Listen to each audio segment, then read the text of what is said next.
My sister's fiancé called her cheap-looking in front of our entire family because she wore a red dress to dinner, and that was the moment I realized silence could become a kind of murder. Not the kind that leaves blood on the floor. The kind that slowly buries a woman while everyone keeps saying, he just loves her so much. My name is Danielle Parker, but everyone calls me Danny.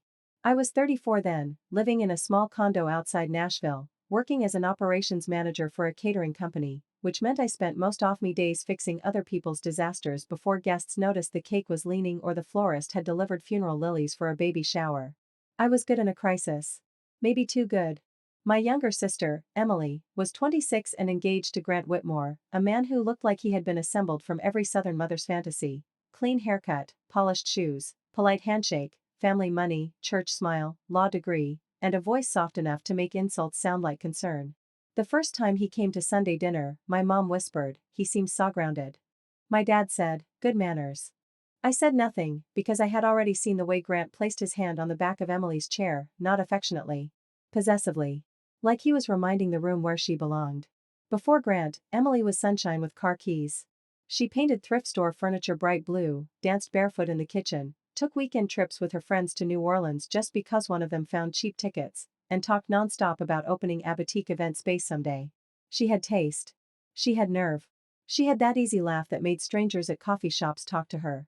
After Grant, my sister began shrinking in ways that were so quiet nobody wanted to name them. She stopped wearing red lipstick because he said it made her look attention hungry. She quit her pottery class because he said wives should be careful about spending evenings around random men. She deleted photos from a girl's trip because Grant didn't like that she had posted one in a swimsuit. She started asking questions that made Micah's hurt. Do you think this dress is too much? Is it selfish if I still want to work full-time after the wedding? Would it be weird if I went to Savannah with Kelsey before I get married? I wanted to grab her by the shoulders and say, wake up. He is not protecting you. He is training you. But my mother always gave me the same warning. Danny, if you push too hard, she'll run straight into his arms. So I swallowed my anger until it tasted like metal. The dinner happened 5 months before the wedding, at my parents' house in Franklin. It was supposed to be a simple planning night. Mom had made pot roast, my dad had pulled out folding chairs for Grant's parents, and Aunt Beth had arrived with 3 binders full of opinions about floral arrangements nobody asked for. Emily came downstairs wearing a red wrap dress. It was not scandalous. It was not tight. It was not loud. It was beautiful. For the first time in months, I saw my little sister look at herself like she remembered she was allowed to be seen. She smiled at me in the hallway. Too much, she whispered. No, I said. Perfect. Then Grant walked in. He stopped like somebody had slapped him. His eyes moved from her neckline to her waist to her heels, and the warmth drained from his face. Really, Em, he said. Her smile disappeared. What? That dress. My mom came out of the kitchen wiping her hands on a towel. Dinner's ready. Grant didn't move. You look like a woman trying to get picked up at a hotel bar, he said. The room went so still I heard the ice maker drop a cube in the kitchen. Emily's face turned white. My father slowly set down the bottle opener in his hand. Grant's mother, Patricia, gave a tiny laugh, like he had made a naughty joke at a country club luncheon. Oh, Grant, she said. You're terrible. But Grant was not joking. He looked at my sister like she had embarrassed him by existing too brightly. Go change, he said. That was when I stood up. Say that again, I said. Grant turned to me with that calm, lawyer smile. Tis between me and my fiancé. No, I said. You humiliated my sister in my parents' living room. You made it everyone's business. Emily's is filled with panic. Danny, please. Grant sighed. This is exactly what I mean. Your family has no boundaries. I laughed once, sharp and ugly. My family has boundaries. That's why we don't let men come into our house and call our daughters cheap. His expression hardened. You're unmarried, aren't you? My aunt gasped softly, as if that was the most vicious thing anyone could say to a woman over 30. Grant tilted his head. That explains a lot. Something in me went cold. I'd rather be unmarried forever than be engaged to a man who needs taught him a woman's light to feel tall. Grant's father cleared his throat. Maybe we should all calm down. But Grant was looking only at Emily now. Get your purse, he said. We're leaving. Emily didn't move. For 1 second, I thought she might refuse. Then he reached for her wrist. Not hard enough to bruise. Not dramatic enough for anyone to call the police. Just enough to show practice. My dad stood. Take your hand off my daughter. Grant released her immediately, smiling with all his teeth. Now I understand why she struggles with obedience. My mother, who almost never raised her voice, stepped forward. In this house, we did not raise girls to obey men. Grant's smile vanished.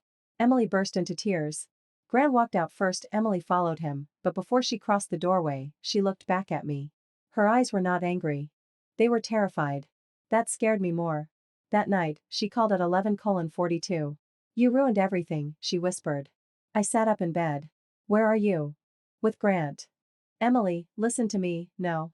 You listen. You always think you know better. You embarrassed him.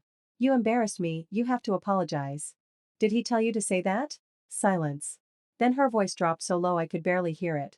He says after we get married, we may need to move closer to his office in Birmingham.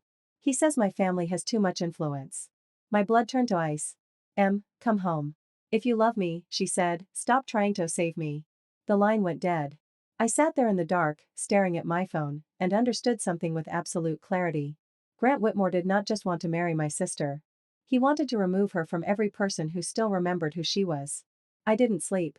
At 6:03 the next morning, I texted my mother, Wayne to do something before he gets her alone for good.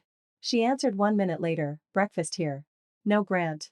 In my family, that meant coffee, biscuits, and quiet war. By 8, I was in my parents' kitchen. My dad was pacing by the sink like a trapped bear. I should have thrown him off the porch, he muttered.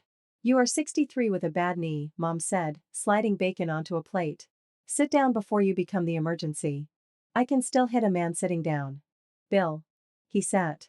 Emily arrived at 9:17 wearing sunglasses even though the morning was cloudy. She had no makeup on, and her hair was twisted into a messy knot. No Grant. That alone felt like a miracle. She stood in the kitchen doorway like a child caught sneaking back home after curfew. We fought, she said. Nobody rushed her. She removed the sunglasses. Her eyes were swollen. He said if I can't set boundaries with you people, then after the wedding we're moving to Birmingham. His firm has connections there. His mother knows someone with a rental house. My father's hands clenched. And what did you say? I asked. I said my job is here. Emily swallowed. He said after we're married, my job will be optional. My mother closed her eyes. Emily looked at me then, defensive even through the exhaustion. He doesn't mean I can't work. He just thinks once we have kids, you're not pregnant, I said. I know. You're not even married. I know. So why is he already planning a life where your choices disappear? Her mouth trembled. I pulled out my phone. A friend of mine who worked as a counselor had once sent me a domestic control checklist after I called her crying from a grocery store parking lot about Emily. I put the phone in front of my sister. Read it. You didn't have to answer out loud. Just read it. Emily rolled her eyes, but she took the phone. She didn't make it past question 8. Does your partner criticize your clothing, makeup, or body? Does you feel guilty for spending time with friends or family? Does your partner suggest your ambitions are selfish? Does your partner say nobody will love you the way they do? Does your partner make you afraid of their reaction before you make normal decisions? Emily set the phone down like it had burned her. Oh my God, she whispered.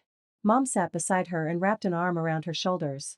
Honey, she said, I think part of you already knew. Emily began crying, not loudly. Worse.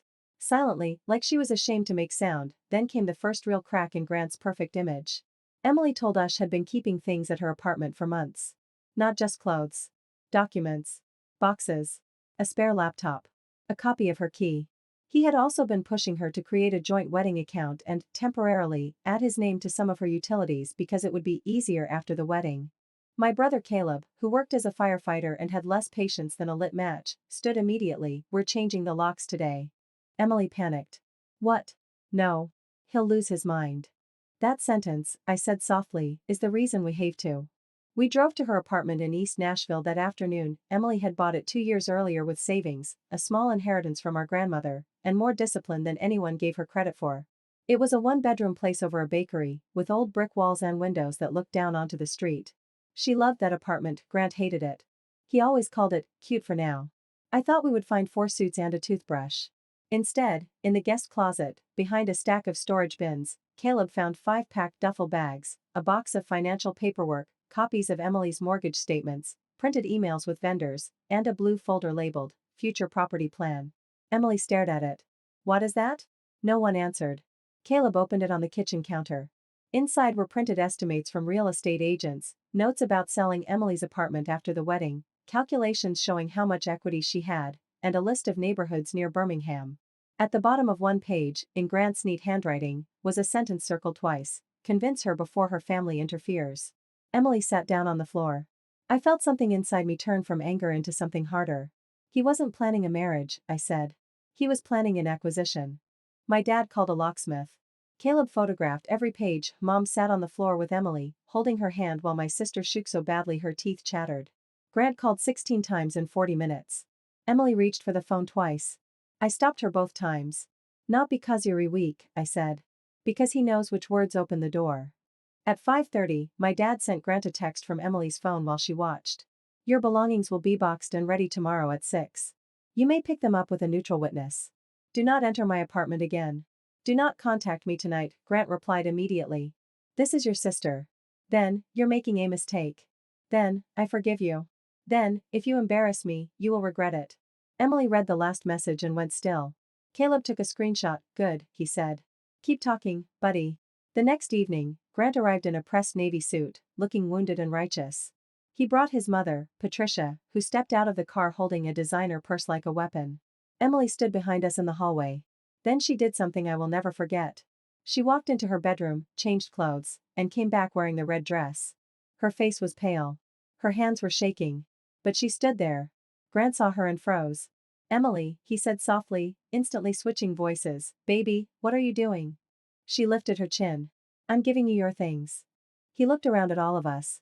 So this is an ambush. Caleb laughed. Pretty sure the guy hiding property plans in a closet doesn't get to say ambush. Patricia's face tightened. Grant was only trying to prepare for their future. Our future? Emily said. You wrote down how to convince me to sell my home before my family interfered. Grant's eyes flicked to me. You went through my private papers? In my apartment, Emily said. Because you made me feel welcome there. Because I trusted you. His voice dropped. Yuri confused. You're emotional. This is what your sister does. She poisons people. I stepped forward. No, Grant. Poison works quietly. I'm more of a fire alarm. His jaw tightened. He looked at Emily again. No one will love you like I do. And my sister, still trembling, said, I'm starting to hope that's true. For the first time since I had known him, Grant's mask slipped.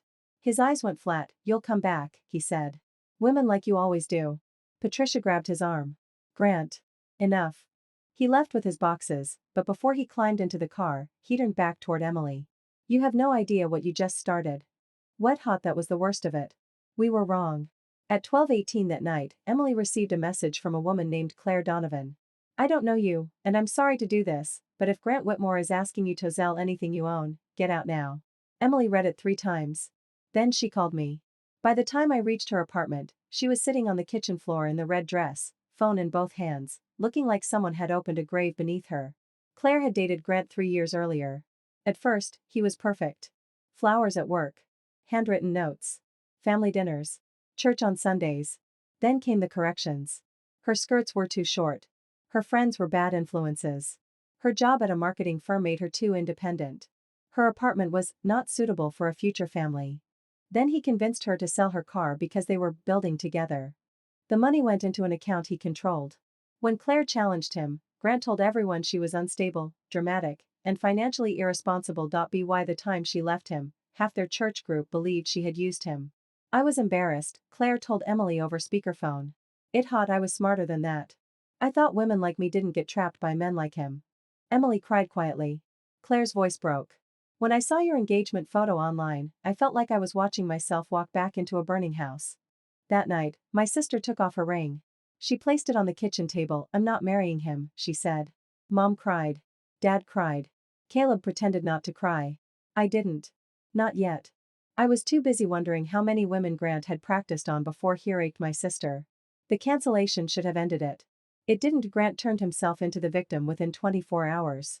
He posted a long statement on Facebook about spiritual attacks, broken families, and outside influences destroying sacred commitments. He never named Emily, but everyone knew. Patricia called my mother and said, your daughters have destroyed my son. My mother replied, no, Patricia. We only removed his access to something that didn't belong to him. Aunt Beth said maybe Emily should reconsider, because men say things when they're hurt.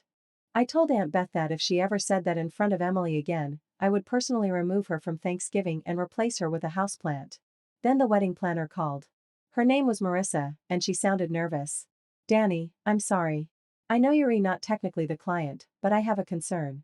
My stomach dropped. What happened? Grant contacted the venue and several vendors asking for refunds to be sent to a bank account in his name. I closed my eyes. Can he do that? He sent a document saying Emily had authorized him to manage all wedding-related payments. I drove to Emily's apartment so fast I don't remember half the lights. Marissa forwarded the document. Emily opened it on her laptop. Her face drained of color. That's not my signature. The room went silent. A controlling fiancé was one thing. A man who would forge my sister's signature to redirect thousands of dollars was something else. That was when Grant stopped being a bad future husband and became evidence. My dad called an attorney he knew from church, a woman named Rachel Stein who had the calmest voice I had ever heard and the eyes of someone who ate men like Grant for breakfast. Rachel told us to save everything. Screenshots. Voicemails. Emails. The property plan. The threats. The forged authorization. Messages from Claire. Do not confront him alone, she said. Do not threaten him online. Do not get emotional in writing. You are building a record, not a bonfire. That was hard for me. I am naturally more bonfire. But I listened. For 9 days, we documented everything. Marissa, the wedding planner, turned out to be tougher than she sounded. She sent us forwarded emails showing Grant pressuring vendors to refund deposits directly to him because Emily was mentally overwhelmed. One email said, "Her family is interfering, and I need to secure the funds before they create more confusion." The venue refused. The photographer refused.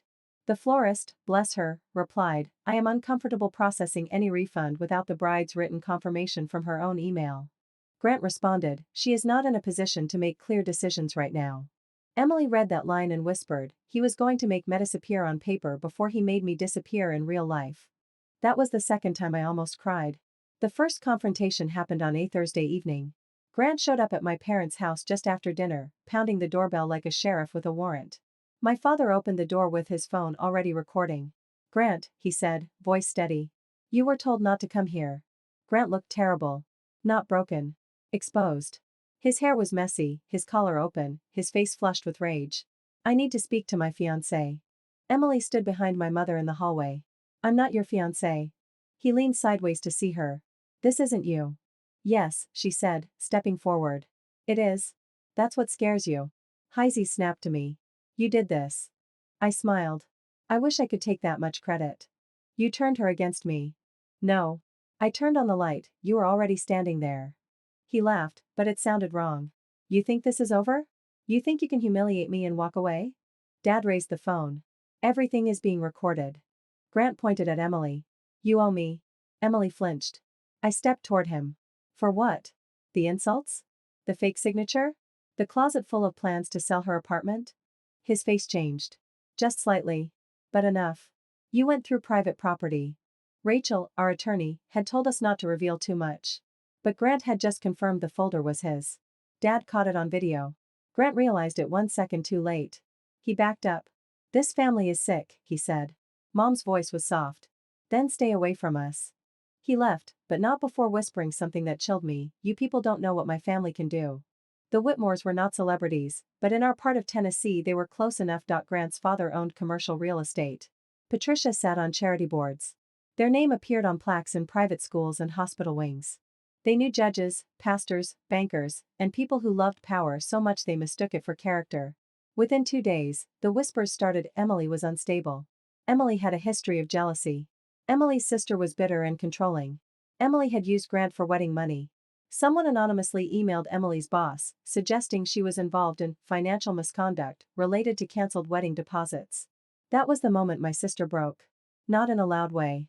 She sat at my kitchen table staring at the email on her phone and said, "Maybe I should have just married him." I felt like I had been punched. "No, he's going to ruin me anyway. No, he knows how to make people believe him. So do we." She laughed bitterly. "With what? Screenshots, a crazy ex-girlfriend? A folder he'll say I planted." I wanted to compromise her. Everything would be fine. But women like Emily learn the hard way that truth doesn't always win just because it is truth.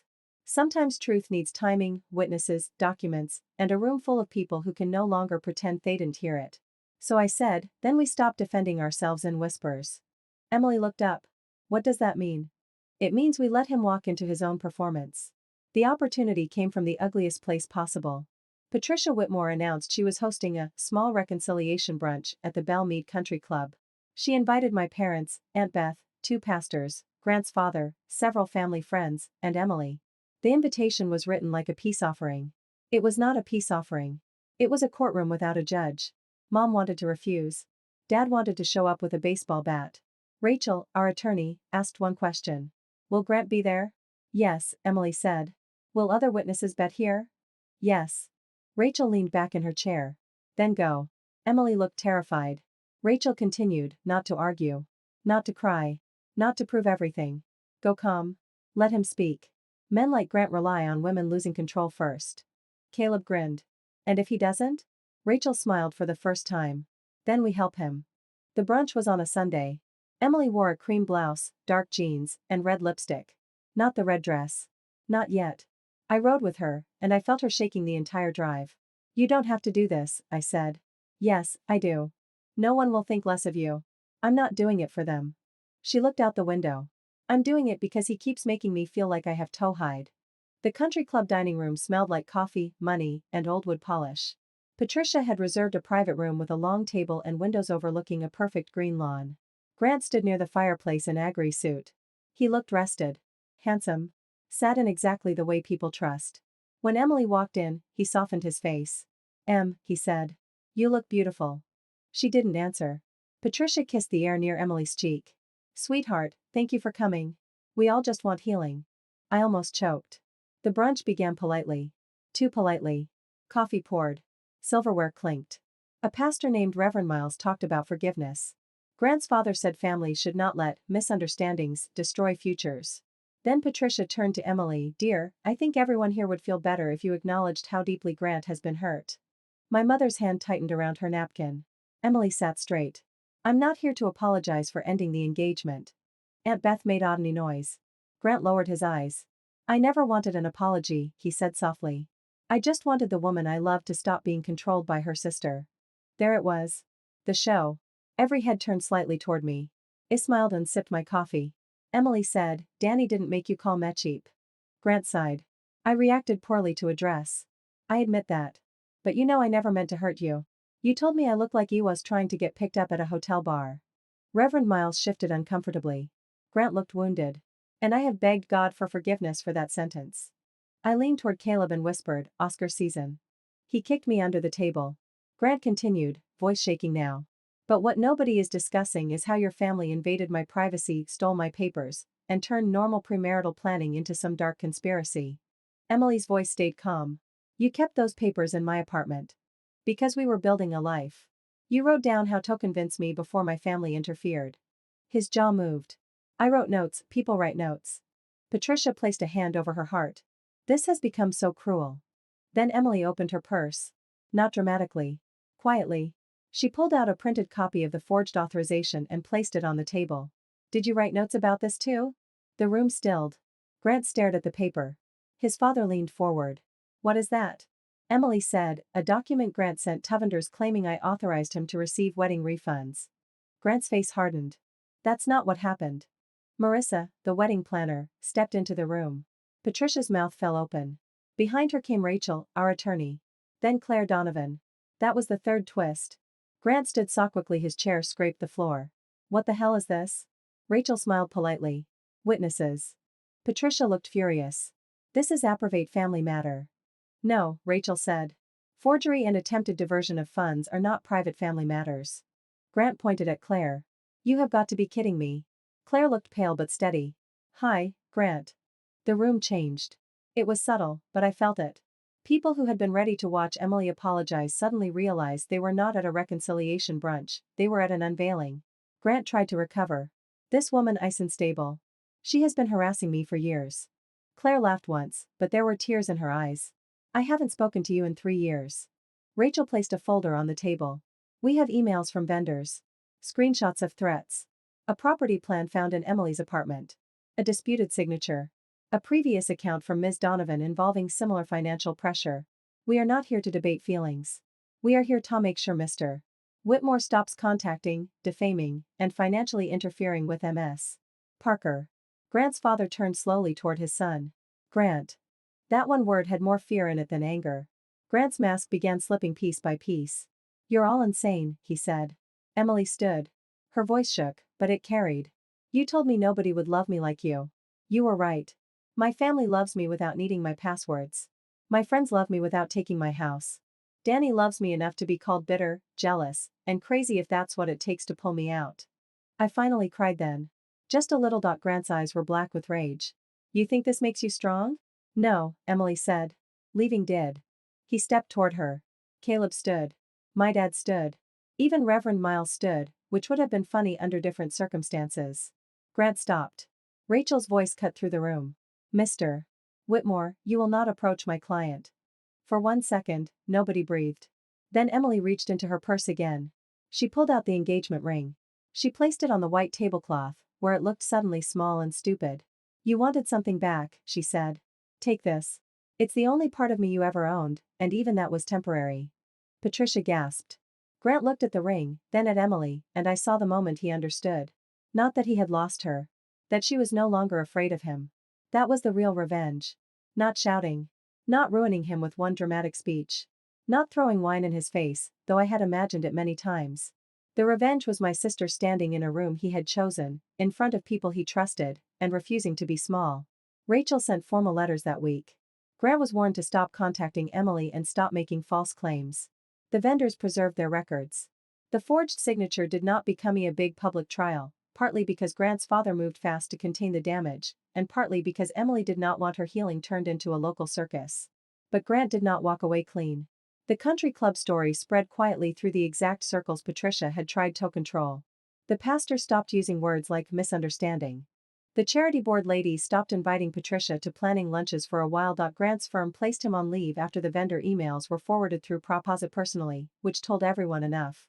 Was it as satisfying as seeing him dragged away in handcuffs? Maybe not. But real life rarely gives women movie endings.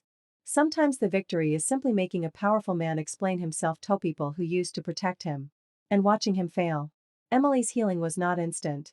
People love to imagine that once a woman leaves a controlling man, the music swells and she becomes herself again by Tuesday. That is not how it works. Some mornings, Emily woke up convinced she had overreacted. Some nights, she cried over the man Grant pretended to be at the beginning. She missed the flowers.